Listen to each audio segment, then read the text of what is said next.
Hi Crisis Responder fam, it's Coach Care with another Coach Tip of the Month. So today we're actually going to be discussing and demystifying active rescues, which I know is probably one of the most stressful and unsure parts of this entire crisis responder journey with us. And so today we're going to be looking at the most common questions that CRs have, the common obstacles that we have when supporting texters through an active rescue, as well as tips for how to keep that texter as safe as possible. So let's get started. Question 1, I forgot how to risk assess. Now, that's quite the pickle, and just kidding, I know all of you know how to risk assess like the back of your hand, but just in case you've forgotten, we're going to go through all of the steps right now. Step 1, assessing for suicide ideation and desire. So we can use an example message like, you've mentioned feeling like there are no other options, and you wish that you could disappear. With all those heavy feelings on your shoulders, I'm wondering if you've been thinking about suicide. Step number 2, asking if the texter has a plan for suicide. So one of the most important things is, as a crisis responder, we are not medical professionals. And even if you are a medical professional in your non-CR life, you got to remember to hang that hat up at the door. Because if a texter were to disclose a plan to us that you wouldn't think is life-threatening or dangerous enough to continue on in a ladder up risk assessment, think of an example of a texter saying that they wanted to overdose on vitamin C medication. Even if you don't think that that will result in harm to the texter, that doesn't matter. We're assessing intent to die or intent to harm, and we need to take that incredibly seriously. Step number 3, we're asking if texters have access to the means to carry out their plan. Remember, this is not access to means physically with them right now in that moment while they're texting you.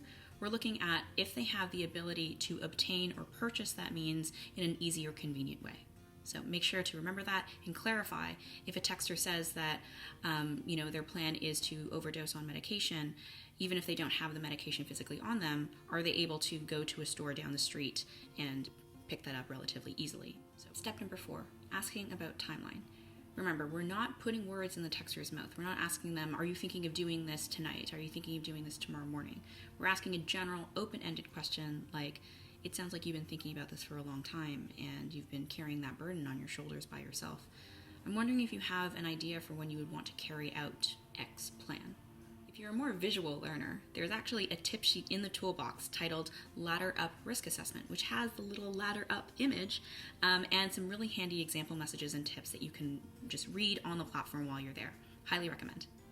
Common CR question number 2. If a crisis responder wants to ask about suicide using our Always Ask policy, but a texter is not providing us with very high-risk language, or they're not using very obvious red flags in their transcript, how do I ease into that risk assessment in a natural way? Good question. So our data shows that when we ask about suicide only after we've taken the time to build rapport with our texter using that expression of care model you remember from training, it doesn't actually create additional risk or convince the texter to start considering suicide. Even if they aren't at risk after we've asked them, it doesn't show to decrease texter satisfaction with our services. So because it doesn't hurt, we encourage you to always ask about suicide ideation with texters, even if there aren't obvious clues to do so. If you need a reminder of what expression of care looks like in an actual conversation, I highly recommend going over to that tip sheet in the toolbox for Always Ask Risk Assessing, and it'll give you some examples for how to ease into risk assessment using the information that the texter has already shared with us. Common CR question number 3. My texter's responses to my ladder up risk assessment were a little vague or ambiguous, and I'm not entirely sure if they meet imminent risk status. What should I do? This is a super easy answer for me. So if you're ever unsure about the safety of your texter or unsure about any of the answers that they give you in ladder up risk assessment, you're not sure if it's a yes or a no or it's completely ambiguous, you need to DM or flag your supervisor. You are not alone on the platform. We would never want you to feel alone on the platform. And so if there's anything coming up that relates to your texter's safety or any ambiguity in the risk assessment, please contact your supervisor to get a second opinion. They'll look over the transcript, look at what you've already asked, and then perhaps give some tips for revisiting the risk assessment to see if we can find other ways to make the texter feel more comfortable disclosing new information to us, or we might just go off of what they've already provided and call in an active rescue based on what we know. And it's completely up to the expertise of the supervisor. Trust them, trust in your training, trust in the coaching team to have your back if you need support and want to debrief after your shift. We have got you. We'll send you all big virtual hugs. That's not a hug. What kind of I don't know what that was. But we have got you.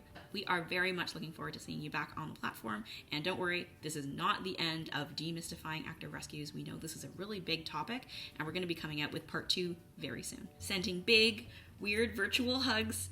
Good luck, everyone, and we'll see you on the platform. Bye. Texter wasn't at risk to Just waiting for this dump truck to stop beeping. There you go. After building rapport. Remember, that's after building rapport. I don't remember. I